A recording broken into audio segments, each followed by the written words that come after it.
rola kata sugu fiola ani nimbe kunye manyemaya gelea munumbe Allah doni mimbala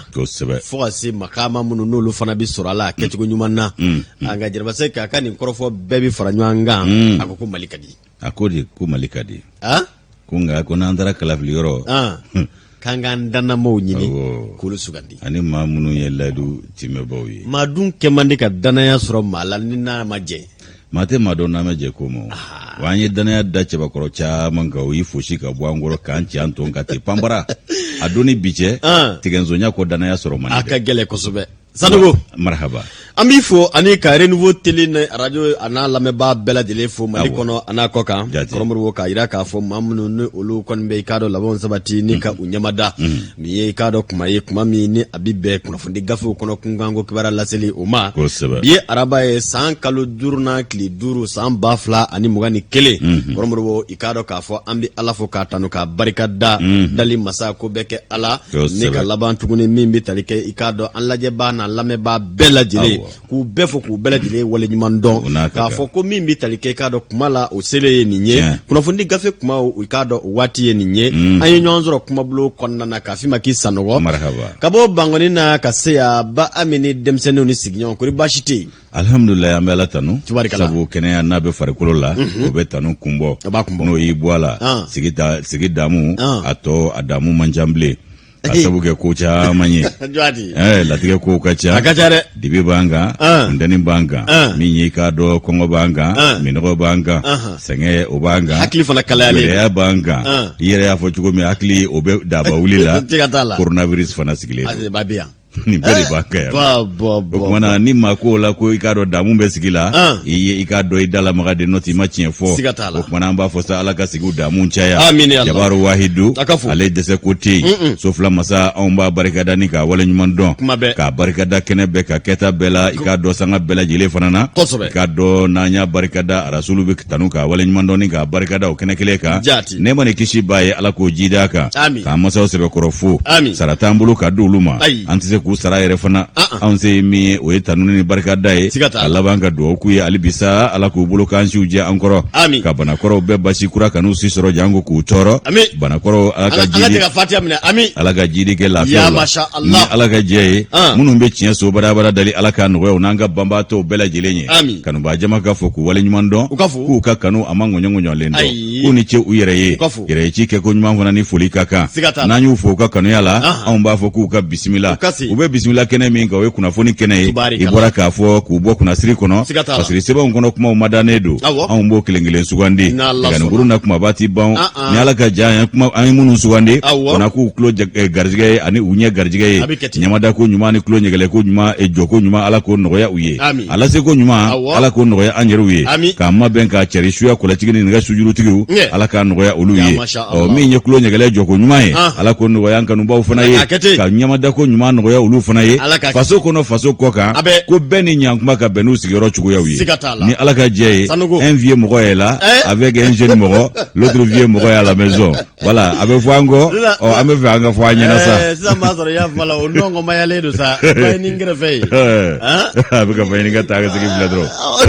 ifra go de o bibi yala su no be nyeni famu yesu yere kulo ko ina sa de maya ne mo mo la ko tara ka undaza ko tara ga umulo daza ko de basi ko de mayala alhamdulillah sanogo kabela dele fo kabela dele wale no ka do bara e je ka bara bay hawa tafili touré ka do ka semi metalike Mahamadou Z Traoré ani Fuseni Ndaw ulu kemme ka labe on zabati wala sami metalike kuma ka oni jawla ulbilla soro ikado sanela chugumina romro ni ka dunon bismillah kunna kunyana bo keita kuyati hawa ali fana be ka do ka fo bismillah li o kene kan wati mi metalike lakana nasa abi jamadugu kefa ni ka ukufo afana kembe ni ka tesru ke sécurité renforcée la isuko ko silabe chain dine chain ngako kefa ka nga jesugo nyajuru jana de 16h zira ke bobe courant perdu buzi be kalamita kam gi ko jege bolé Ni sa jige bojila. Nengo isu. Mais isu be suka ka fa 16h mais est-ce que ma bi isu 16h? Isu wa. Awala. Angana gangoro tari ngwe note. Ana ke doga lebuka. Oma demsano zona kobi. Dokotoro ya lesi mwala. Dokotoro kale kasi mwala. Na kefata. Tumadola dia saja kami ni ma blajila. Fiye mana Afrika farija. Abike chuko. Eke banyiru sika chanyati. Foka forgamuli. Angongo jongo ala. Ala jini echie. Ngai refashu. Ya mabone. Ala go refashu tikisire. Ke bango yorore. Okilini jara kulola re. Ala kotosa. Abibe. Sekirite ramfosi. Romoro mi karo kafo Zakare Ofoma. Nyama ya sola ka bela dile foka bela wale wale mando. Kafoko kunafuni gafeu adaboto ini. Kasebe. Na la soda. Janjo nanya jujo sa. Ikado kafo itamine kilenye. Kafo ikamine. Base muro okumani mbolo do mimi talike kunafuni gafe le komba ale kumambe. Jamana kungangu kibara kumaba doye ikado kafo découpage administratif ye bi. Okumana koni egele abaye. Afora kablo. Afora ya. Kachaya. Ba fo bange territoire. Kumabe. Yanu ka nyini ka kuma ka inlame. Yanu ka kuma ka lame ka barake ubange territoire de wala majugu awo ko yi majugu kasura be donjan kuma fo de la yasa u kan dom nenena afle anye bulogoni shina yoro mi klebi ni nga boy de obini odun te ko mi ngada yire aywa basite kolomro ka ko gelya bebe gelya mi na bi ka do jamana okumana amara chema bole kunga kibara ko fo gurumara ruso marakala wulisebugo ana franga chama kolomro okuma ko nun kembe ni ka nyenye nyimi ko nisongu ya nika uyira mi talike fasiri la ikado le komba ka bibodo Burama Keita ale ka kalmo kala taledo ako niveau découpage administratif au kuma na ko tabulo walma damine koromro ko koni kinyana ka ban badriba yi kanto ka foko yoro chaman be ulu yenyenye nyimi ka ban ikado sigida do no bi talike gurumara rusula na bi marakala kofo abi wulisebugo ne ka okofo ulu bele jele yu ka nisonguya ne ka dusuma kasa ne ka uyira kaira ka fo marake ba munu no lu ka ikado ka fo bolo be ni mbara ina yela ulu ye jamana de sugu unye uka don ye jume ye ningola badriba ko ni yata ka jatimne wakila jigina min ye marakura ngafo marachema boli kura ka akuma be dala halibi ko ka sawuke min be talike bara ula ko nundo chugo ko gelew yirala ka ban badriba ko jabi munu nolu bora klufe ko ko commission munu o ka bara nyechine do ama nu kembe ka kludo sigi wala sa uko oluga seka lu ke ko gunda ngafo gundam kofe gurmara rus ani sigida de munu nolu be marakala ulu bele jele bora ne kai ka do ngenye nyimi kama nye mingo do yere dona siratige ula uyu kan nisongu ya yira nuku ka dusuma kasi ko yira ningo na kosobe wadriba ko wale ko kuma na kuma chama marache maboli tita gele yako ngako ni tumainda anini wati ko folenta anini keba nu akabe ina fo bulufa ben nunga kini yata ka jatimne kanga ikado misali ta wulse bugo oka wati mina ulu ko ni kunzigila ikado ka fo ko ka serkila ni ko latike ka ba ko kuma na ko ukrofo ere ko mabse ka fo ankum pana okuna ka ba sigi chaman kera mimbi talike wulse bula ulu yu yire ye kado ka fo serkliye kado ka ta sigula ni ko sigu kera buguni ka ulu fe odriba ko ulu ye krofo ni ka di wulse buka de doma na bi nyangoro ye sama ke kufo ale mi yire ye meria ke kado ka fo ni zigida in kufo le konnana ka ko ulu kon dabali bana ukamana gwana ulu ballamina ode ye kado ka fo seben fura do fulumfuluna ani sigido kera kado marabulo nyama do ulu fe ne ubi talike anka sigida marabulu la region konnona ni kata sebe do boko bla kubu sinzi minga oye wulesebugu tay ko ka wulesebugu ne ka o kado o fara selenge o kan ko ka circuler badriba ko ningera kamana gbambay ani kado yesama ke ko ni ata ka jatimne yela dalu e jumeyi critère e jumeyi ko jumembe no bi se ka wulesebugu balika ka circuler ko soro o kuma ku kana ikado ka fo o kuma na mimbi talike jijugula ni ko shuru dugu kuna ka soro dugu be ikado ka badiya nu ka sigini ka sinjiya ula ko ni yata ka jatimne o kuma na ko mimbi talike wulesebugu ni selenge che o kuma badiya ni sinjiya mini signoya mimbe bela jelebu kalama ngam mara ketugo o kuma na ani mara chema boli bara ula wulesebugu kera ikado ka fo arrondissement santa ani wolonvlan o ko fe selenge soro ka ke arrondissement patriba ko kuma ko ni ngera gele bay bi mimbi ka fle ikado ka fo woni fe marakala ka ufana ko lu wulla ni ka ikado ka fo nyenye nyimi patriba ko lu wulla ni ka kuma na sira tige pew ka ira k'a fɔ nin wale min n'olu b'u yɛrɛ ɲininka maliden sugu jɔnnu de bɛ ka nin baara kɛ jɔnnu de ye nin sɛbɛn labɛnbaa ye jɔnnu bɛ yen ko olu bɛ i k'a dɔn k'a fɔ nin baara ninnu ne k'o kɛ k'a sɔrɔ o kumana olu ni joro cɛ gɛlɛya tɛ yen badenya don teriya don sigiɲɔgɔnya don sinjiya don o kumana min bɛ tali kɛ marakala la ko bɛɛ lajɛlen b'a dɔn k'a fɔ sigida minnu n'olu kofɔlen filɛ nin ye o kumana fɛn caman tun bɛ ɲɔgɔn lasɔrɔ marakala wa bɛɛ b'i yɛrɛ y'o minɛ kɔnɔ nka k'i to o la ne ka marakala i k'a dɔn k'a fɔ k'o bɔ a la ne ka taa joro kɛ cercle ye ko tiɲɛ ni ala ka kan olu dabali banna u kamana ganna u wulila o yɔrɔ bɛɛ lajɛlen la ne ka i k'a dɔn k'a fɔ sira tigɛ lɛrɛ duuru bonyanko kɔrɔmɔrɔ o kuma k'u ka nisɔngoya yira ka laban ka kangari da i k'a dɔn bɔrɛ kɔnɔ k'a ci minisiri so ma min ɲɛsinnen don mara ni mara cɛma bɔli ma n'u tɛ jamana in dɔn kɔrɔmɔrɔ k'u ka jamana dɔnbaw ni k'u ɲini k'u ye u ka gɛrɛ u la u ka wuli ka se jamana dɔnbaw ma nka k'i sigi bureau kɔnɔ kalimu ta k'a ngani k'a taa nin bɔrɔtɔ a ka nin fara nin kan a ye taa nin tigɛ a ka nin fara nin kan a ye kunkurun kɛ kunkurun ye a ka dafalen kɛ dafata ye olu t'i ɲa dɛ. Kɔrɔmɔgɔ o kuma ko nin wale k'a kɔni sɛbɛ kɔrɔ gɛlɛyara kosɛbɛ min bɛ tali kɛ marakalakaw la o m'u ka nisɔngoya ni k'o bila kɔ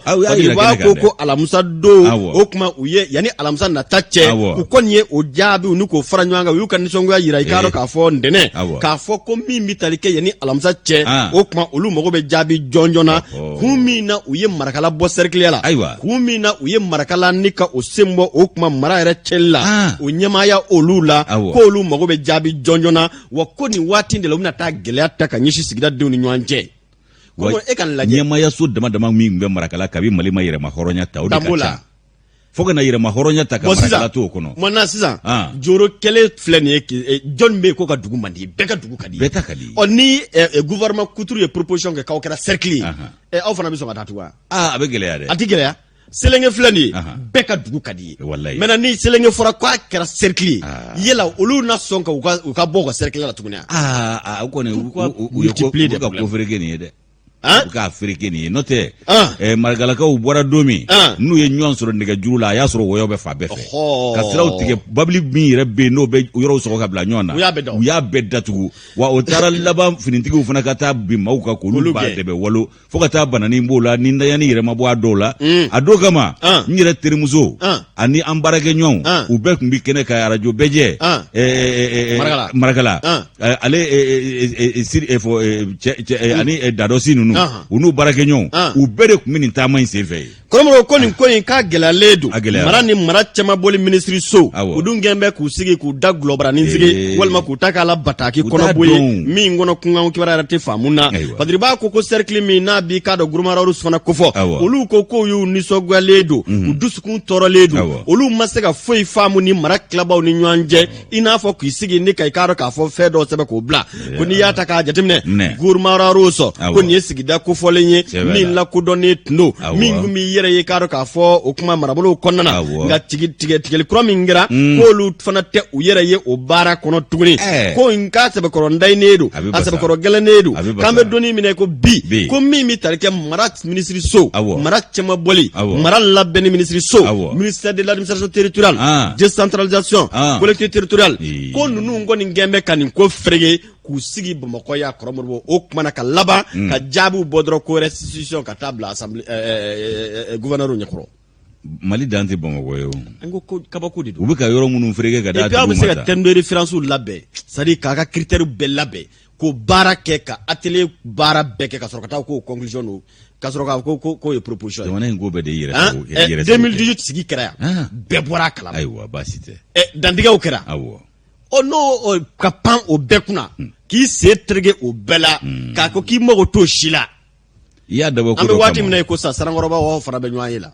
Yɔrɔ kelen don wa yɔrɔ bɛ yen n'a da toren don olu la u bɛɛ bɛ ka fara ɲɔgɔn kan kɛ sisan o ye mun labɛn sɔrɔ ye. Maire y'a kɛ misaliya Sarankɔrɔ maire y'a kɛ cogo min na u taara Kulukoro kibaruya minnu dira u y'u ka ko an tɛ se ka kuma na an bɛna an ka dugutigiw fara ɲɔgɔn kan. Dugutigiw mana min fɔ sisan sigida dɔw de bɛ fara ɲɔgɔn kan mun bɛ minisiriso bila k'a fɔ bon cercle a y'aw concerté région a y'aw concerté ni jaabi minnu bɔra jagoya gɛlɛyamisɛnninw bɛ yala c'est en ce moment que jamana b'i jɔ i jɔyɔrɔ la. Wa minisiriso yɛrɛ sigilen bɛ kɔ kunna jɛgɛ tɛ kɔ min na. A sigilen bɛ kɔ de kunna jɛgɛ tɛ kɔ min na o ye ko min labɛn nin ye n'u ma fɛrɛ k'a la don dɔw b'u bolo da kun k'a fɔ ko masiketi sabu ko ti kɛ kunfɛ kow tɛ ko n'i y'a sara kisɛ ta depuis 2012 Amadu ye sariya ta Amadu tilala baara la ko san 5 kɔnɔ an b'a bɔ ɲɔgɔn da fɛ u nana bɛɛ de fereke article 4 de b'o fɔ ko san 5 kɔnɔ a bɛ bɔ ɲɔgɔn fɛ o san 5 nana tɛmɛ ka ban i terikɛ Burama yɛrɛ nana hali kelen tɛ yen min labɛnna kana kɛ n teri ye Burama bɛ se ka kɛ ne teri ye cogo di ne fɛ ko i bɛ ka i daga wuli fo ka diɲɛ wuli hali jɔ kɛnɛ k'an tɛ ɲɔgɔn ye n'an ka jamana toli ka d'an ma san 7 kɔnɔ a kun fɔra ko découpage ka k'o kɔnɔ Amadu sariya kisɛ in jɛlen don loi 2007 a ye jamana région kuraw créé ka article 4 kɛ ko san 5 a bɛ labɔ ɲɔgɔn da fɛ a ye Amadu ta ka bɔ yen Burama nana san 7 kɛra dama maga foyi la fɛn fɛn kɛra peut-être o tawden Aminata Kayi marabolo kura minnu élection surunyalen sa mɔɔw taamana Buguni o kuma na siran kɛra ka Buguni ta ko population ka bɔ ko gouverneur nommé Kucala a bɛ bɔ yen ko gouverneur nommé Nioro Sahel an ka cɛkɔrɔba bɛ yen ko gouverneur nommé Joyila k'a b'a ka parti fana sigira section 1 min bɛ yen n'o fana fanga b'o la député 5 la k'o fana gouverneur nommé Burama ɲɛsiranya Menaka fana ta awa an tawdeni Allahu akbar anw dana to anw tɛ expert ye dɛ san 7 Burama na n'o kɛ kɔtɛba kulo na anw dala yan nɔ ko k'olu nana sɔrɔ a tiɲɛnen don e nana tɔ toli ka da an ma wa u y'a papier sɛbɛn bɛɛ fereke ka taa bisimila saha nin ko in gɛlɛya an bɛ dɛ a tɛ nɔgɔya koyi a ma dabɔ nɔgɔya yɛrɛ kama Ala k'a nɔgɔya sabu n'a mana fɔ k'ale bɛna dugulen ɲɛrɔ kuma fɔ n'i ma don fili la e na fɛn fɔ i dɔnko tɛ fɛn min na Ala k'a kuɲɛ awɔ Ala k'a kuɲɛ nɔgɔya o de la dɔw tun b'a fɔ ko dunan t'u mara a n'a kɔrɔ wa dɔ de faralen filɛ ka nin dugu kura minnu fana tɔgɔ bɔlen filɛ k'an ta proposer u nana tulu de kɛ tasuma la sa o ni kumana sa ko non ko dosi min an bara dɛ ko yala a taara yɔrɔ jumɛn a taara yɔrɔ jumɛn mun y'a bɔ san ka taa yɔrɔ jumɛn ayi u y'a fereke cogo min u b'a ɲɛnabɔ ten Ala k'a nɔgɔya u b'a ɲɛnabɔ Mara Tanbabo minisiriso wa a b'a ɲɛnabɔ Delta News b'ale ta Wamsiru bi yan a bɛ Asama Wamsiru a kumana k'a kan ka fɔ ko Mali bɛ fiɲɛ jugu cɛla fiɲɛ min bɛ k'an foloko falaka bi an bɛ fiɲɛ jugu o yɔrɔ la i k'a dɔn a bɛ kuma kelen de ko fɔ Wamsiru Asama a ko i k'a dɔn k'a fɔ ko fɛn min ye nin ko ninnu ye ko fasiri ko ka b'o kɛra ni ka i k'a dɔn kalata ko waati bolodalenw ko fɔ an ye gouvernement olu y'o laseli kɛ waati min k'u tilala ka jɛkulu dɔ fana sigi sen kan ko jɛkulu min ko cadre d'orientation stratégique n'o ye i k'a dɔn ko kɔsi ni ko ne politique kɔsi ye ni ye politique kɔsi de ye dɔblan poche kɔnɔ kɔsi dɔ o bɛɛ b'a la o de ye politique ye o o kumana ko olu sugandilen o sigilen sen kan a n'o maaw sugandi cogo janɲɔ masa i b'a ye k'a fɔ ko o bɛɛ lajɛlen kɔni kɛra an ɲɛna yan fɛn min i k'a dɔn ko o yɔrɔnin kelen na i b'a ye k'a fɔ politique maaw ani k'a dɔn jamanadenw olu jɔyɔrɔ fabaw société civile olu bɛɛ lajɛlen kɔni bɔra sa i k'a dɔn k'a fɔ i k'a dɔn wulikajɔw k'olu jira ayiwa ko fana nana mun sɔrɔ sen na fiɲɛ nana ɲɔsurula bolo sɔrɔ san na covid-19 o fana cokolen don anw dala yan i ko Mande Seliba Duga ayiwa ko ka fara sunkalo lahɔrɔma kan ani sunkalo yɛrɛ gɛlɛya kan o kalo belebele ye ko nin bɛɛ nana i k'a dɔn dɔ fara maliden ka k'o taabolo kan nka ko fɛn min i k'a dɔn wulikajɔw ye olu kɔni labɛnnen don koyi ani i k'a dɔn sigi ka kumaw kunnafonidi baro sigiw olu kɔni bɛ sen na kabi i k'a dɔn kalata waatiw bolo dara politiki tɔnw u k'a dɔn olu kɛn bɛ ka girinkajɔ ni ŋaɲaki daminɛ bɛɛ bɛ k'i ka kɛlɛminɛn labɛn bɛɛ bɛ ka i k'a dɔn fara ɲɔgɔn kan ani kunnafonidi baro olu sigiliw daminɛ ayiwa min ye i k'a dɔn k'a fɔ jɛkuluw bɛ ka u ka labɛnw kɛ ayiwa ko ka nundon baaraw k'olu fana kɛ nka ko minnu bɛɛ b'o fana senkɔrɔ o de ye baarabila ɲɛbila sɛbɛnw ye i k'a dɔn préavis de grève syndicat jɛkulu n'o ye lafasali tɔn jɛkulu ye olu fana kɛn bɛ ka ŋɛɲɛ ɲimi o ko la kosɛbɛ hakaja lafasali tɔnba min n'o ye Mali yɛrɛ a tɔgɔ la lafasali tɔnba ye UNTM i b'a ye k'a fɔ ko ale fana wulilen kɛ ale min ye jamana yɛrɛ a tɔn belebele ye baarakɛlaw ka lafasali tɔn na belebele dɔ ya a ye ayiwa ko i n'a fɔ fɛn min ye o ko ninnu ɲɛ sa ayiwa taabolo ko procureur min bɛ yen n'ale fana bɛ pôle économique kunna ko o ka kow taabolo fana k'i b'a ye k'a fɔ ko jatew a caman bolilen don o ko ninnu ka bi ko fɛn min ye k'a dɔn o ko ye sa ko sɛgɛsɛgɛli ko kun kan ka dayɛlɛ sɛgɛsɛgɛli min kan ka dayɛlɛ o kun bɛna o kan ka dayɛlɛ ka ɲɛsin k'a dɔn fɛn caman ma ko procureur min bɛ yen pôle économique k'a ye o sɛgɛsɛgɛli dɔw dayɛlɛ min bɛna ɲɛsin jamana ka forobaso minnu n'olu burujara n'olu wɛntɛrɛla k'u feere cogo cɛjugu ni cɛɲuman bɛɛ lajɛlen na i k'a dɔn k'a fɔ k'a kɛ yɛrɛsagokɛ ye a dɔ la ko a bɛna sɛgɛsɛgɛli dayɛlɛ ka ɲɛsin o ko in ma ko sabu ko nin ko in dibilen don a ma jɛya maaw ma kosɛbɛ a nana kɛ i k'a dɔn sababu ye ka maaw ka dusukasi k'o fana kɔrɔta kosɛbɛ ka ɲɛsin ko dɔw taabolow ma o misali jirala an na kunnafoni baro min ye kunnafoni cari siraw labanna kunnafoni cari siraw n'o ye réseaux sociaux ye o misaliw sɔrɔla o sanfɛ sabu maaw ye kuma caman fɔ o sanfɛ hakaja o kuma caman yɛrɛ bolila min kan o y'an ka kalansoba min n'o ye ina ye o feereli ko ko ye maa caman misimisi dɛ o fana tɛmɛnen kɔ i b'a ye k'a fɔ ko maaw faali ani maaw tayaw ka tɛmɛ ka maaw latunu ko bɛɛ lajɛlen kɛra fɛn min ɲɔɲalen don jamana in kɔnɔ o misali dɔ fana i k'a dɔn faali min taara ka Sidi Ibrahim Olu Sidati sɛgɛrɛ n'o kɛra avril kalo tile 13 tɛmɛnen i kɔrɔ Bamakɔ yɛrɛ yan yɔrɔ maa tɛ se k'a fɔ k'o ye togoda ye walama dafɛdugu ye Bamakɔ faaba kɔnɔ yan i b'a ye k'a fɔ ko nin waati ko jamana kɔni bɛ i k'a dɔn danabaliya yɛrɛ de waati kɔnɔ hakili filan ni sigasiga ko jamana b'o de kɔnɔ an bɛ don min na i ko bi hakaja min ye k'a dɔn k'a fɔ ko hakili filan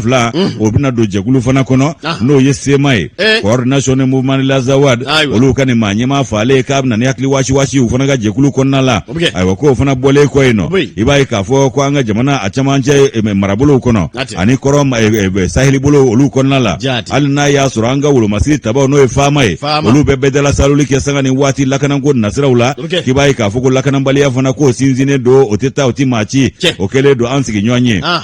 ayiwa min y'i k'a dɔn an sigilen don i b'a mɛn ko dɔ taara yaw ni ka tɛmɛ n'a ye k'u taara dɔ ni kɛnɛ karaba yen fɛ u ye dɔ minɛ o fure de yera yen fɛ jatigɛwale b'a tigilamaw bɛna dugu nin da dingɛ da la ka jagoya fanga ni samuri daga sigi olu da la ayiwa ko min ye i k'a dɔn olu yɛrɛ ka laɲini dɔ ye jumɛn ye k'an ka mara kɛbaw k'olu ani i k'a dɔn finitigiw k'olu ka taa ka bɔ yɔrɔ la yɔrɔ min ye olu tɔgɔlata yɔrɔ ye olu halala yɔrɔ ko o y'o ye k'an ka finitigiw ka taa ka bɔ ye marakɛbaw yɛrɛ ka taa ka bɔ ye ayiwa ko o fana kɛra olu ka laɲini ye o sinsinni don o de ka kosɛbɛ ayiwa ko min ye i k'a dɔn k'a fɔ nin ko ninnu taabolo bɛ ye ko an ka jamana bɛ yɔrɔ min na bi k'a bɛ jɔsen min na i k'a dɔn ko fiɲɛkolon nin kɛn bɛ k'an lamini ko ye ko fɛn min ye wolomasiri tabaw ye ko n'a fɔra ko olu ka gɛn ka bɔ yɔrɔ la jamana yɔrɔ dɔ la maa dɔw fɛ ko o ye olu ka yɔrɔ ye ayiwa ko kɔni i k'a dɔn ko ye sa min ni an bɛ fiɲɛ bolo ayiwa an kɔni bɛ lenbelanba la ayiwa ko fana k'i bɔ yen ko fɛn min ye laseliw caman ye olu kɔni kɛra i k'a dɔn sigida maaw olu fana caman y'u kan kɔrɔta ni kumaw ye k'a sababu kɛ mun ye ayiwa ko min ye i k'a dɔn k'a fɔ ko kura min daminɛnen don ka na fara i k'a dɔn kɔrɔlenw fana kan ko jatigɛwale kɛbaa tigilamaw ka ko o kɛn bɛ kɔrɔlen ye o siginba an da la a mɛnna ayiwa ko fɛn dɔ fana nalen don o de bɛna kɛ i k'a dɔn gɛlɛyabaden ye n'an ko sigiɲɔgɔn kɛlɛ ani i k'a dɔn dugu ka kɛlɛ k'o bɛ sen na ayiwa ko min ye i k'a dɔn mara tanba bɔ sɔrɔ mara tanbabɔ o bosoni min ni farafarali min daminɛnen nin ye k'o fana bɛna kɛ kɛlɛjuguba ye sigiɲɔgɔnw ni ɲɔgɔn cɛ a bɛna kɛ kɛlɛjuguba ye i k'a dɔn bugudaw ni ɲɔgɔn cɛ a bɛ kɛ kɛlɛjugu ye adamadenw yɛrɛ ni ɲɔgɔn cɛ minnu bɛ sigi kelen na don n'a nataw la ayiwa ko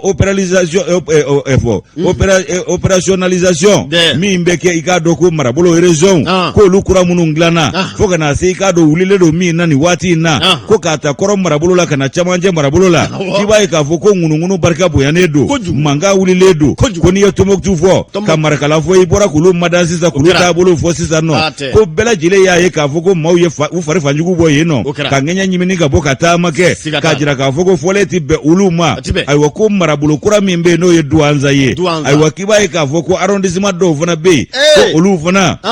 dilanna kura ye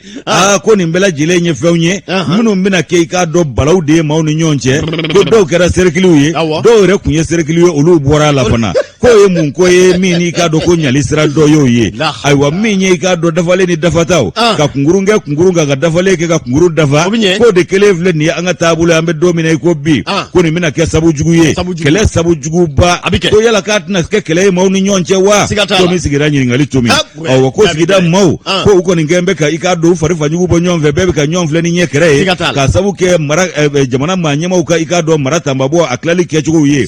ko fɛn min ye i k'a dɔn anw ka taabolo ye ko laɲini dɔw kɛra k'a fɔ ko min ye i k'a dɔn maaw i k'a dɔn ko u ka wuli ka jɔ kɛ ka se i k'a dɔn maaw ma minnu y'a dɔnbaw ye ayiwa ko yɔrɔ dɔw la i b'a ye k'a fɔ ko minnu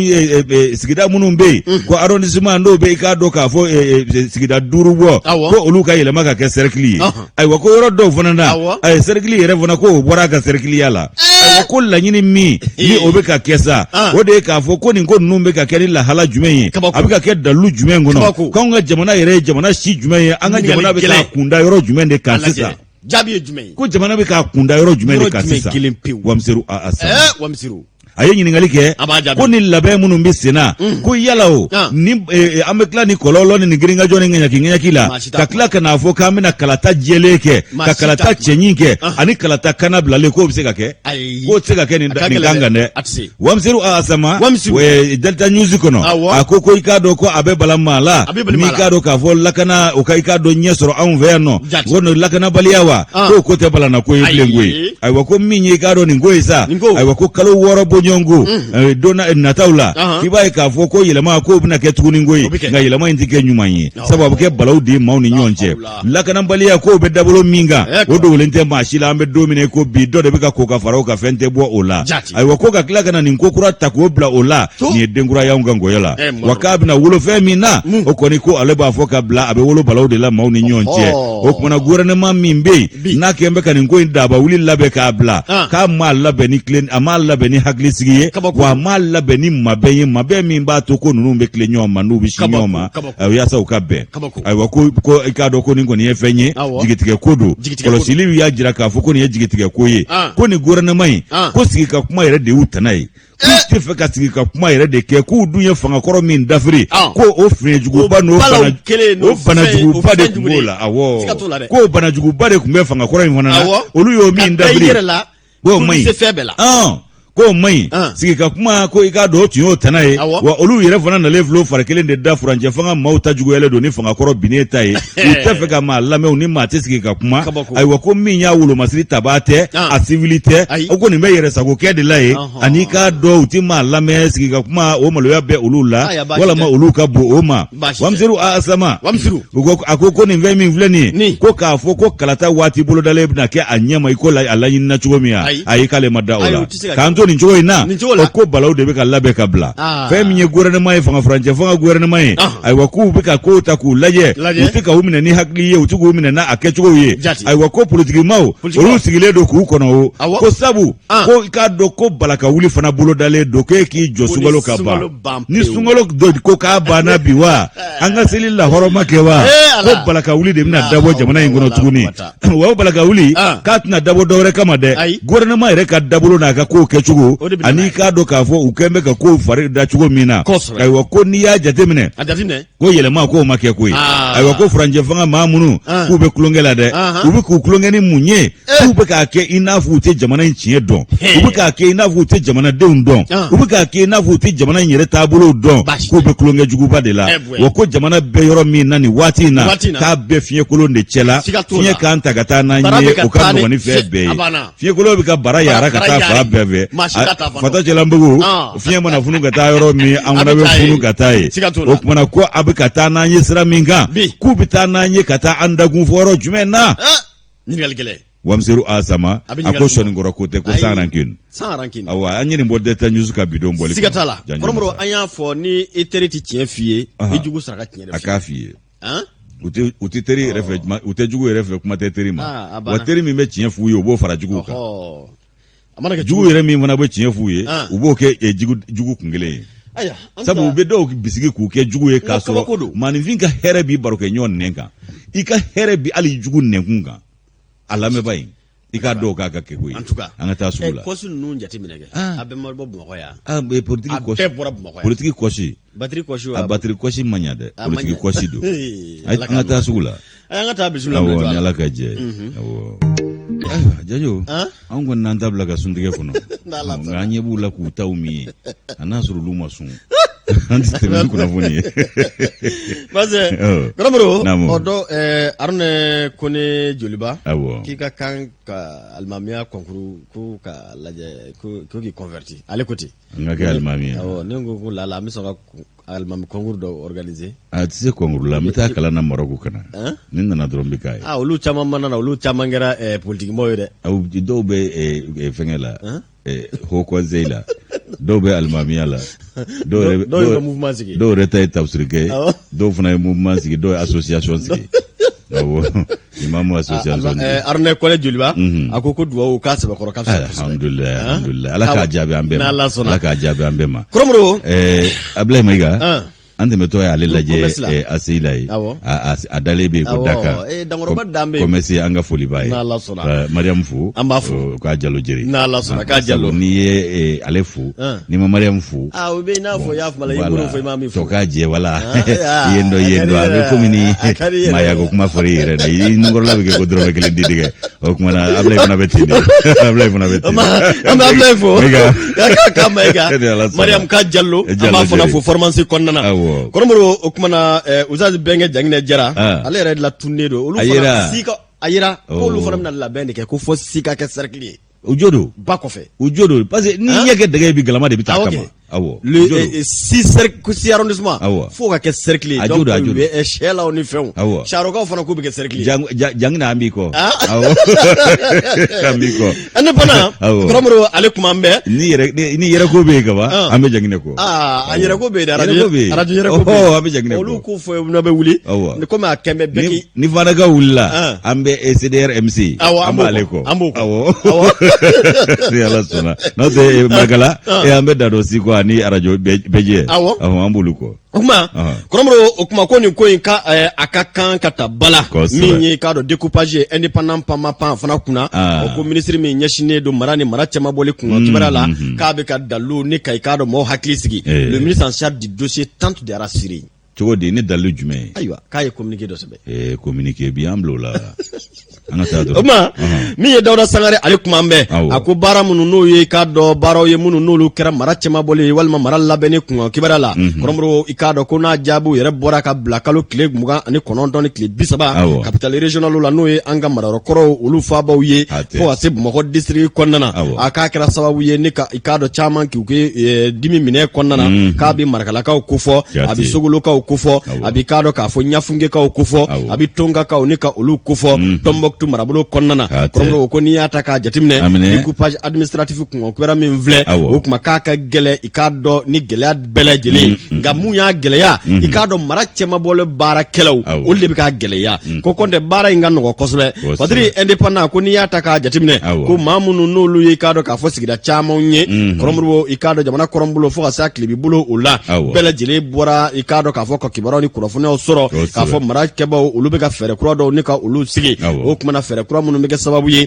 ka cercle kuraw k'olu sigi ne ka région i k'a dɔn k'olu kɔni la ɲɛnamaya Badiriba ko o kibaruyaw n'o kunnafoniyaw dili senfɛ Segu marabolo kɔnɔna na n'o ye Marakalakaw ye k'olu m'u tabila i k'a dɔn ka waati jan makɔnɔ dɛ olu balila min na u ye kunnafoniya sɔrɔ dɔrɔn kɔrɔmɔrɔw k'u y'u ka nisɔngoya k'o yira ni ka pɔn k'a tigɛ lɛrɛ 5 kɔrɔmɔrɔw ka pɔn tigɛlen lɛrɛ 5 o y'a yira k'a fɔ k'u bɛ kangari dɔ minɛ kɔnɔ ni k'a bila ka na di Bamakɔkaw ma i k'a dɔn i ka yani n k'a fɔ yani sini alamisa o cɛ ko jaabi jɔnjɔn ka di u ma Badiriba ko Marakalakaw kɔfɛ min bɛ tali kɛ Ɲafunge ani Tonka ye olu fana ye i k'a dɔn k'a fɔ jamakulu caman ni ka o bɔ k'a fɔ olu ye jate minnu ye ko kuma ko jatew ma bɛn u ma i k'a dɔn ko jamana marabaw ka fɛɛrɛw ni ka o tigɛ o la ko kulu wɛrɛ bɛ yen n'o ye i k'a dɔn k'a fɔ jɛkulu ye u ko ma ko association des jeunes bois du Mali a bɛ AJBM ni ka o ko fɔ o kuma ko olu fana ye wele ni ko bila Buatuka bɛɛ ma i k'a dɔn a bɛ Tomiya marabolo ni ka o ko fɔ o kuma ko olu ye kibaruyaw ni kunnafoniya minnu lasɔrɔ i k'a dɔn sigi fɔlɔfɔlɔ minnu kɛra kɔrɔmɔrɔ ko fanga so ani manja koyi k'olu bɛɛ lajɛlen kun fɔra olu bɛna kɛ chef de cercle ye nka olu balila min na o ye nin découpage kura min filɛ olu ye fangasokaw ni k'a dɔn manjakukaw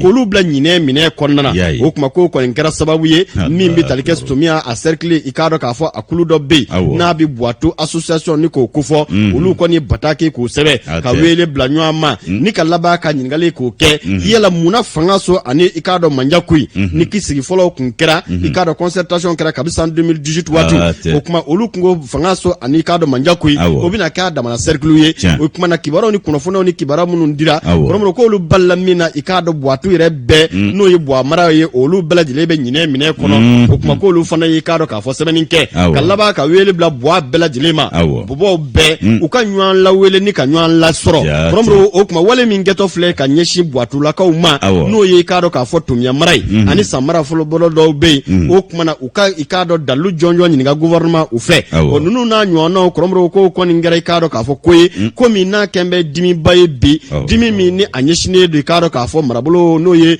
mara cɛman bolo ministre so i k'a dɔn a baara kɛbaaw o ye badiri b'a ko ministre min ɲɛsinnen don mara ni mara cɛman bolo ɲɛnabɔli ma n'o ye ministère de l'administration territoriale décentralisation o kuma u ye mɔgɔw kɔni kan ka cogo ye min kɛ kɔrɔmɔrɔw k'u ye bataki dɔ ko k'o sɛbɛn ko nin ye projet de ye nin hakilinabila de ye o kumana ko foyi tɛ min dantigɛra fɔlɔ o kumana k'a fɔ ko mɔgɔw ka hakilina n'u ka haminaw kɔrɔmɔrɔw k'olu na ta bala badiri b'a ko kuma ko o nu bataki min kɔnɔ ko yɔrɔ filɛ k'o kɔni bilara i k'a dɔn k'a fɔ mɔgɔ caman olu k'o ye nka k'u bɛ hakililajigi min kɛ tugun ko baara in k'a daminɛ kabi san 2012 o kumana min bɛ tali kɛ région kuraw la région 11 Amadou Toumani Touré waati k'o créera kɔrɔmɔrɔw ko o sigilen ko Sengan i k'a dɔn ko sigiba dɔ fana kɛra i k'a dɔn 2018 o n'o aw yɛrɛ b'o bɛɛ dɔn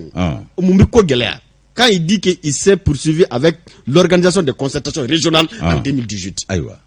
ça veut dire que le BABA est là muna yelema mu yelema ko kɛra wala sɛbɛn wɛrɛ b'o ka do non mais ni kabako dabonga ma do koyi dabonga ma do région créée là depuis 2012 k'a fɔ ko san 5 kɔnɔ u bɛ opérationnaliser ka laban ka sigi ba kɛ en 2018 ko o fana kibaraw bɛɛ bɛ aw bolo mais pour ka créer peut-être ou encore amener de nouveaux critères ou de nouvelles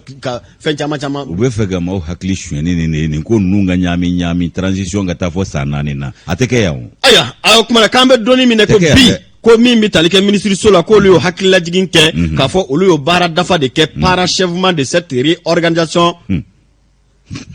n'a fɔ la république de parachèvement la ilaha illallah le ministre rappelle en effet que le parachèvement de cette réorganisation territoriale o kuma ko i k'a dɔn k'u y'o baara dafaw de kɛ o i n'a fɔ Fatiriba y'a fɔ cogo min na nka ko n'i y'a ta k'a jateminɛ kɔrɔmɔrɔw ko o kumana mɔɔw dimiyɔrɔ ka ca dɛ mɔɔw nisɔngoyɔrɔ ka ca nin ko in k'a sɛbɛkɔrɔ gɛlɛyalen don ko ministre ka bataki kɔnɔ ko a y'a yira k'a fɔ sigida damadɔ bɛ yen i n'a fɔ région cercle ani arrondissement ko baaraw bi boli o kan o kuma taalen ɲɛ commune ko kumaw dabi don o la Bamakɔ fana taabolo ka kan ka yɛlɛma kɔrɔmɔrɔw k'a bɔ i k'a dɔn district la ni k'a kɛ i k'a dɔn k'a fɔ ville de Bamako ye ko kun ye mun ye walasa sigi ni k'a dɔn k'a fɔ labɛn caman olu ka se ka labɛn cogo min na nka min kɔni jɛlen don kɔrɔmɔrɔw k'an bɛ dɔɔnin minɛ ko bi jamanadenw fari gannen don mɔɔw nisɔngoyalen don dusukun tɔɔrɔlen don nka ko ministre so bɛ ka i k'a dɔn kibaruya di ka hakili sigi ni ka o di ko sabu u ye lettre dɔ sɛbɛn min bɛ na ni a yira k'a fɔ ko a mana ko mɔgɔw hakilina k'olu bɛ ta bala o ka ta bala o de ka fisa o de ka fisa n'o tɛ n'u k'u b'a karaba kɛ u ma sigi ni min ye o b'o ye dɛ mais kusari i b'a dɔn u ye ko gɛlɛyara de o ayiwa ko gɛlɛyara olu de y'a fɔ ko ni karisa in y'a ye u b'a fɔ k'a t'a ye a bɛ kɛ awɔ olu de y'a fɔ u b'a kɛ min mana bɔ a la dɛ u y'o san u y'o laɲini parce que kura minnu tɔgɔ filɛ nin ye yala olu bɛ bɔ cogo tuguni ayiwa m'o don wa bolo min y'u don dɛ o bolo de b'u bɔ a ko ne kubala o tan dɛ olu bɛ sɔn o ma aw kan ka sɔn dɛ dɔw bannen t'u ta ma n'olu fana bɔra la don olu fana tɛna muruti yan ayiwa an ka tila o la waati jɔ maa ko don dɔ wa ɲinɛ i bɛ kɛ min kɔ wa nin bɛɛ kun de ye kɛli fana ye diyagoya de pour que ka élection kɛ wa nin bɛɛ kun de ye ka transition mɔnɔbɔ o tɛ kɛ yan sabu n'an y'a bisi basa ta ka taa dɔɔni fo ka taa dagun a bɛ fɔ ko o ma ban kɛla wa dun bɛ kɛ diyagoya la réorganisation administration réorganisation territoriale kɛli ye diyagoya ye révision constitutionnelle kɛli ye diyagoya ye a kɛra foyi ma kɛ an ka yanbila an bɛ yanbila b'a jira ko ten i k'a dɔn k'a fɔ an bɛ yanbila ni informateur ye informateur ale ko kalo 8 furancɛ fanga a y'o kɛ kaban i k'a dɔn kunbɛrɛkunkan taama na i k'a dɔn ŋunuma na o kalo 8 tɛmɛnen kɔ ko i k'a dɔn ko fɛn falenna wa ko foyi ma yɛlɛma awɔ ko yɛlɛma kɛra nka foyi ma yɛlɛma fɛn bɛɛ falenna nka foyi ma yɛlɛma a gɛlɛyara parce que jɛkulu ka nɔbila ye nin ye informateur kɔnɔ ko fɛn bɛɛ falenna nka foyi ma yɛlɛma kalo 8 i k'a dɔn k'a fɔ an bɛ bisi basa la a fɔra ko i k'a dɔn ko bolola hɛrɛw ko k'olu dantigɛli kɛ jamanadenw ye fɔlɔ dɔw ko k'a kɛra i k'a dɔn kiiritigilamaw ye hali n'a y'a sɔrɔ a kɛra kiiritigilamaw ye jamanadenw tɛ kisɛ kelen kalama a ko la ko bandaw m'a kɛ Asimi Koyita m'a kɛ u m'u ka hɛrɛ u bolola hɛrɛw m'a dantigɛ an ye dɛ ka sɔrɔ ka baara ta an ma bɔ foyi kalama nka dɔw ko k'a kɛra kiiritigilamaw ye n'a kɛra olu dɔrɔn n'a ma kɛ jamana jamana denw ye to ka jɛ don sabu an t'a kalama parti caman bɛ yen olu bɛ ka labɛnw kɛ société civile caman bɛ yen olu kɔni ye ŋɛɲɛ ɲimini nin kuma in ye k'u kan kɔrɔta n'a ye k'a fɔ ko fanga k'i k'a dɔn k'a nɔnɔma yɔrɔ n'a koloma yɔrɔ bɛɛ bɛ wolomasiri tabaw bolo k'u ma faamuyali sɔrɔ o la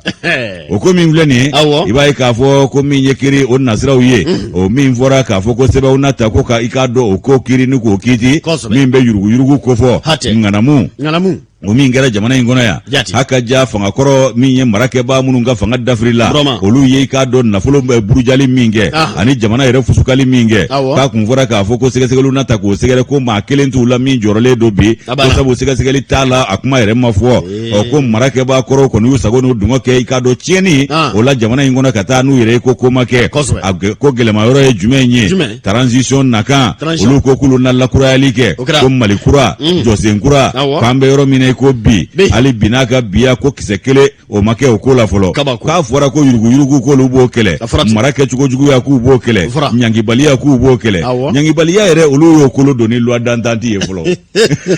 aw ko k'a b'o kɛlɛ aw yɛrɛ y'o dili don ni loi d'entente ye kaban o bɛ kɛlɛ ni dalu jumɛn la impunité o bɛ kɛlɛ ni dalu jumɛn loi d'entente dun y'o bandaw y'i dafa o la bɛɛ ɲɛna a kɛlɛdenw n'i y'a ɲɛda ye a b'a sɛbɛ la dɛ n'o jigiya tun bɛ yen ne yɛrɛ y'a ɲɛda fila kuma sɛbɛ la dɛ ja tiɲɛ yɛrɛ la jigiya kun ja ɲɛkumusɔn nin tɛ o tɛ franchement jigiya tun bɛ yen doni min na ayiwa a b'i kanto n'i y'a ɲɛda fila don kama hali n'a ma kɛ corruption dɔrɔn impunité kɔni ko fɛɛrɛ bɛ ɲini o la ayiwa baasi tɛ wa putere ma kɛ fɔlɔ janjo masa i b'a ye k'a fɔ k'an b'o dakun de la ayiwa ko min ye i k'a dɔn k'a fɔ ko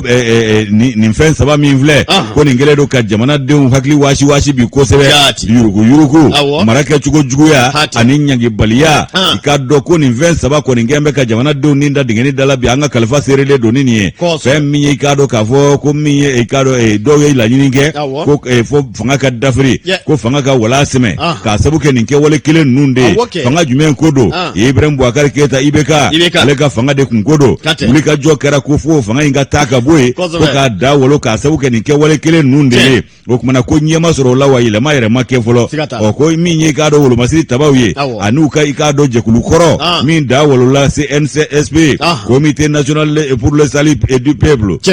ayiwa ko olu kɔni kun ye k'a dɔn ko bɛɛ ta ba la ka sɔrɔ ka u sen don jamanadenw ka wuli ka jɔ la ka n'o wolo fanga dafirila olu nana kun cɛ ka bɛn ni utokalo tile 18 ye 2020 o san na ka layidu ta diɲɛ ɲɛna ka layidu ta hɔrɔnyaw ɲɛna k'a fɔ ko u bɛna ko bɛɛ lajɛlen sigi sen kan k'olu ka baara bɛna kɛ mun ye ka malikura k'o sigi sen kan ni ka i k'a dɔn lakurayali k'o don malidenw taabolo la ko yuruguyurugu k'o bi kɛlɛ ayiwa ko ɲangibaliya k'o tɛ to yen nɔ ayiwa ko min ye i k'a dɔn kalo 8 an bɛ bisiba la bi o yɛrɛ sini tile ma bɔ janko o baara ka daminɛ o kumana ko mun de yɛlɛmana hakika yɛrɛ ɲɛma k'an k'o fɔ ɲɔgɔn ye jɔn de bɛ se k'a fɔ ko mun de yɛlɛmana jaabi gɛlɛn ko i k'a dɔn ka jogo gɛn ka taa o tilala ka segin ka na ni senfa firifiri ye ka na an sigilen sɔrɔ an nɔ la anw yɛrɛ ma taa an ma maa ci o kumana min ye i k'a dɔn nin ko ye sa fɛn min ye i k'a dɔn a ko yuruguyurugu o ɲɔ ɲalen don bi ko ye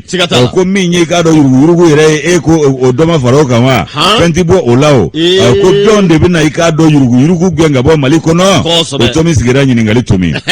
jigi kun dara ninnu kan nka o ma se k'a kɛ fɔlɔ a olu yɛrɛ m'a daminɛ fɔlɔ o k'an bɛ yɔrɔ min ko bi ko layidu talew ma timɛ ayiwa ko min ye i k'a dɔn k'a fɔ nin ko ninnu bɛɛ lajɛlen ye ko layidu baw taara ka baara baw bolo da ayiwa ko malikura ani jɔsenkura k'an sigin bɛ k'o kɔnɔ hali bi n'a ka biya o dugu ma jɛ fɔlɔ o kumana ko min ye i k'a dɔn k'a fɔ ko dayɛlɛliw kɛra marisukalo 2020 san na ka sɛbɛnw ta sɛbɛn min n'o bɛ yuruguyurugu kofɔ ani foroba nafolo ŋanamunaw k'a b'olu kofɔ min ye wolomasiri tabaw ka kow taabolo ye olu ka donfini n'u magoɲɛminɛw i k'a dɔn ko sɔrɔ a yakubayali ka sɔrɔ sigiyɔrɔma k'o yuguyugu min kɛra o la an'u ka minɛnw ka taa se i k'a dɔn jamana ɲɛma kɔrɔ o ka pankuru sɔrɔ cogo o yuguyugu min kɛra o kɔnɔ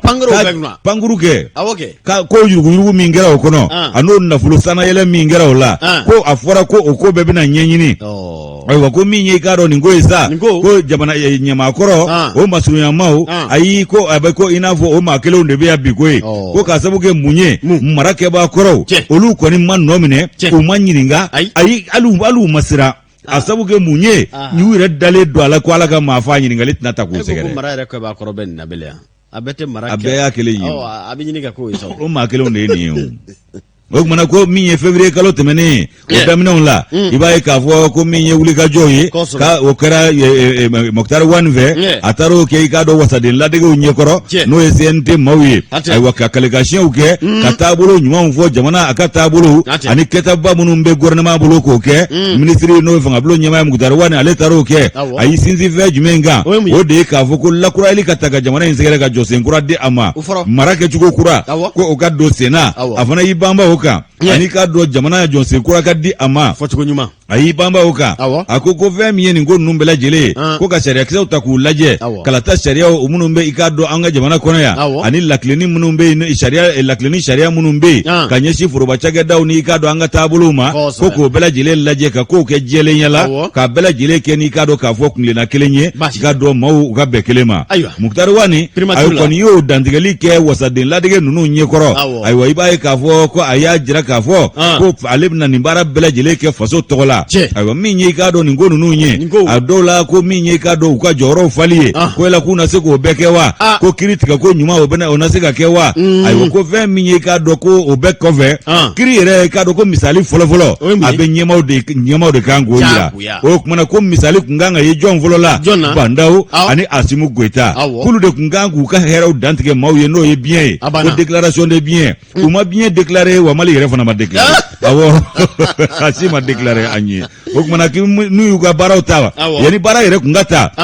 olu kun kan ka ni dantigɛli de kɛ nka o ma kɛ ko misali bɛ ta olu de kan n'olu de tun y'a kɛ ka ɲasa sanamaw m'a kɛ ka ɲa dugumamaw tɛ se k'a fɔ ko n tɛ sɔn nin ma o tɛ se ka kɛ cogo si la k'u ma biɲɛ déclaré ko wajibi de don u ka u k'a kɛ a bɛ don kadara min kɔnɔ o ye jamana ka sariya sunba kadara de kɔnɔna ye furancɛ fanga saritiw fana o b'a fɔ ko u ka dantigɛli kɛ Bandaw m'a kɛ Asimu Goyita m'a kɛ wa fɛn ma b'o la u yɛrɛ ye sariya sɔsɔ fɔlɔ u yɛrɛ ma i k'a dɔn u kɔnɔ jɛya jamanadenw ye fɔlɔ olu tɛ se ka n'o diyagoya jamanadenw kan ayiwa ko min ye i k'a dɔn u ye sariya sen tɔnɔ min k'a tɔnɔ min k'a da kɔfɛ k'a sabu kɛ mun ye ko u ye CNT yɛrɛ sigi cogo min k'o kɛra sariya tigɛ tɔnɔ min ye k'a da kɔfɛ k'a sen fana tɔnɔ min ko min ye jatew ye ko o minnu minɛna nin ko ninnu kan ani laluwa minnu bɛ yen nɔ min bɛ tali kɛ i k'a dɔn wasadenw olu tɛ yen nɔ nin waati in na nka min ye i k'a dɔn wasadenw jɔyɔrɔ fa b'a mun ye n'o ladegew ye olu bɛ yen nɔ ko ni sariya kisɛw kan ka bato de o taabolo n'a bolofaraw bɛɛ kan ka bato de ayiwa ko min ye i k'a dɔn nin ko ye ko ka u ko bɛɛ lajɛlen mabɛn ni k'u don i k'a dɔn bɛrɛ la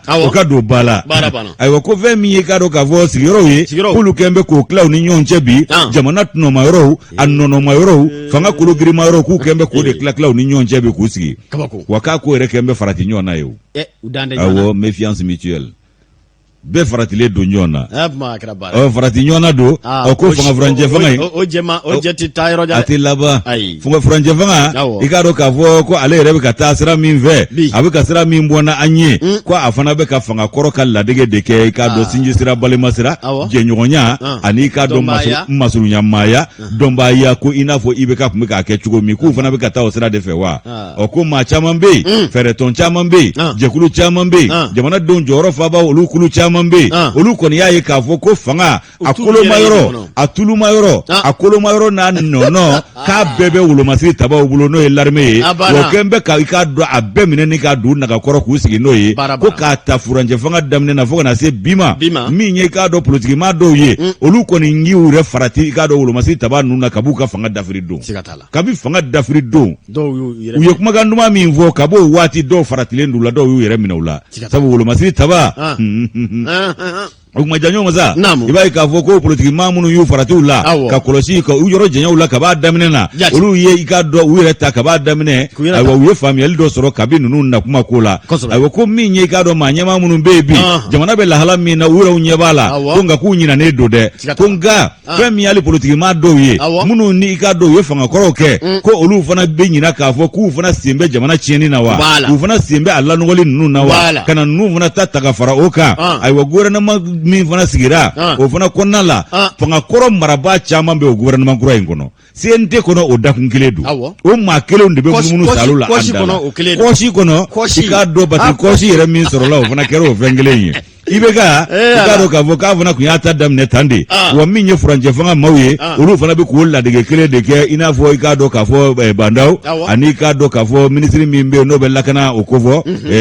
lakana ministry ya ko fo ani ikado olu masiri tabaw ta ko fo no ye akadanga yi ay ko do fana be olu ko ya jira ka fo ko min nyanga tabolo nyuko jamana yere ka latige ko de bengala mana ni wati na ay ko min ye ikado ni ko bela jilenye ko jalatigi baw olu ko ni ngembe ka jamana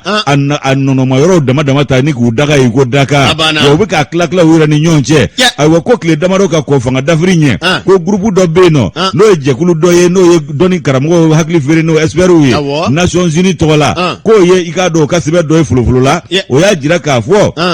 ko mi ye Mali ko nae adola ko maw kembe ka ngenye njimi ikado ka fo ka asabu ke dusu kasi aka jakale wulu masiri tabaw were ka jekulu ko nala ko maw dusu chiene doino o ko nana wulo muna ko nana wulo ikado sugandili kurawla ka do bo sigiro la ka do flika ta fo roja ka sugandili sigiro machaya aywa minyi ikado nyema ya soye wulu masiri tabaw ya beta jamana yere gouvernement ya ikado joro fambata kata se ikado e wasadela digo yo joro fambata aywa minyi jamana yere nono mayoro bela jelenye ko maw yere ka jatemina na ko wulu masiri tabaw ya beta ka adunna ka koro ka toka nyina ikado jamana tabulu ko fasiri jegulu kan nobla sebeni anya bo informateur ko no ka bidon bolido aya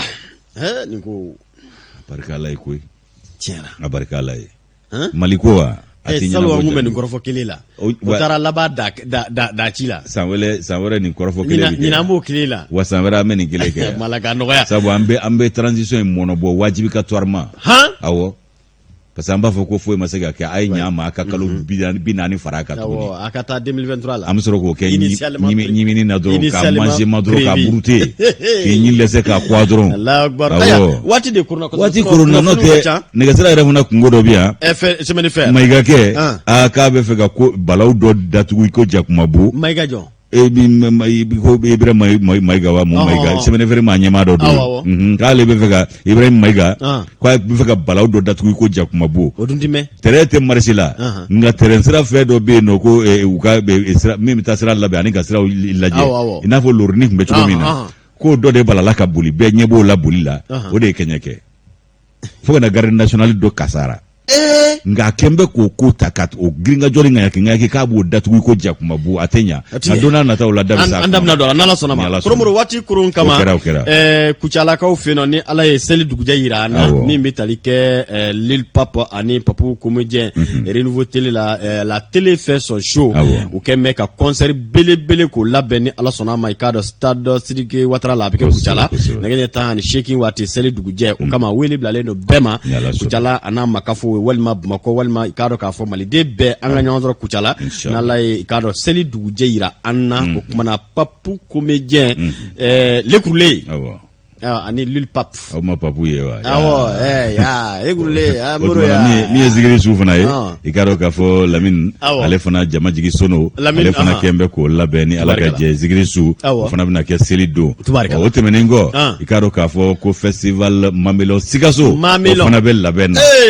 kudu bambaye fana be laben ami nyondro kenedugu ni ala ka nga kal seli duguje ami nyondro une semaine à Sikaso Renouveau TV bismillah bimine ni ala ka ni ala sona mala ko yirana inshallah kuchala ka fana fe kuma na lekurle babu télé fait son show plaisir na ka chedu ambe me nyandro lekurle ma muro ya sungolo be na ya ko jojo izo de bitena izo ale de koroba ya kwe ayati koroba dimsen ko nundro de kada ne dum bal gu yara ko ama fu wati di kurna akuruna de asebe kuruna na la sonama ana folige bakuru ba fu ka befu danyekele ka bela dele wali na la mabashi peut-être yoro lala mata do ni ko turu tugula ni bikunya ye seli mata do malitea amba to na adosera mona mi commission de ligne mana mi wala commission de ligne ba ligne ka damo amsoroka ani ministre zo mi nyashine do amsoroka kalo nyinima mais wa sura ay sagado furla mishui commission de ligne be nyine ke ka sigren to mishui de ka sagado amji be mi fa ka ibata dura bu wala bu ko la ga suri masa ma oni che ala ga clear da ambela de le ma shukran akambe